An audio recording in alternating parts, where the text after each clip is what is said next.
Welcome to the third installment of Follow the Prosecution. The purpose of these videos is to keep the citizens of Georgetown County informed of the cases worked by the men and women of the Georgetown County Sheriff's Office. I am your Sheriff, Carter Weaver, and this week we will discuss in detail the cases surrounding the area of Meadow Street in the Greentown community of Georgetown County. On Tuesday, January the 24th of this year, at 135 Meadow Street around 11 p.m., Tyquez Demetrius Walker was shot and killed. The Georgetown County Sheriff's Office has charged Ryan O'Neill Woodruff with that murder. He is currently being detained awaiting bond from a circuit court judge. Mr. Woodruff, at the time of the murder, was out on bond that had been set by a circuit court judge for 2 previous murders. Any changes in the status of Ryan Woodruff's detention will be reported to the citizens of Georgetown County. That will include the date of any bond hearing, the date of any hearings, and the results of those hearings.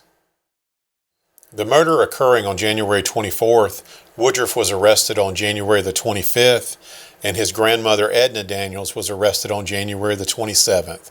Her charge was obstruction of justice. She is still being detained at the Georgetown County Detention Center, and no bond has been set at this time. Her bond will be set by a magistrate, not a circuit court judge. So any bond hearing or detention status changes will be reported directly to the citizens of Georgetown County. Subsequently after the murders, on the 24th, shootings began into dwellings on Meadow Street, and every law enforcement resource is being used in that area to ensure that these senseless shootings into unoccupied dwellings stops.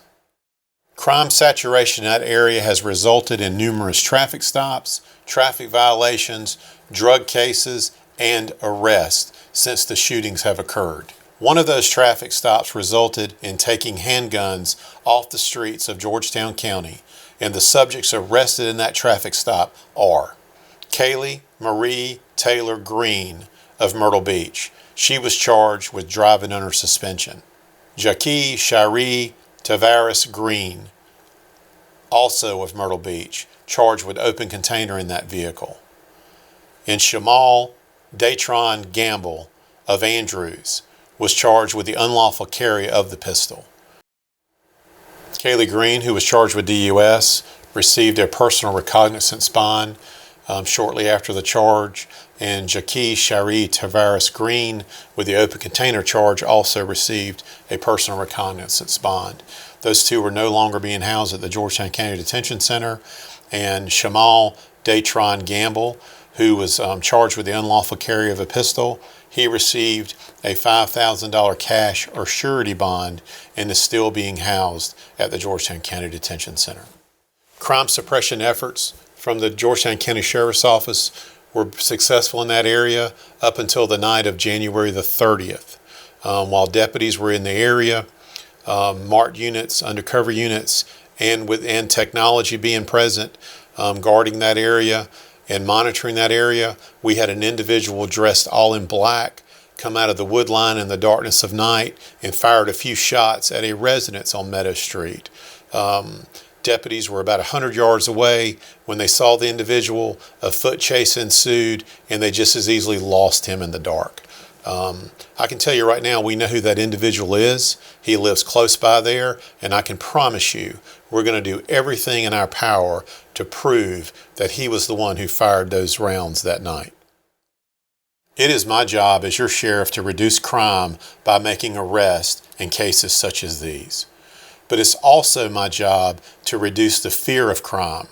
And that's the fear from the people that live on Meadow Street. That's the fear from the people that live in the Greentown community or any other community that thinks that this may happen to them tomorrow, later today, or even next week.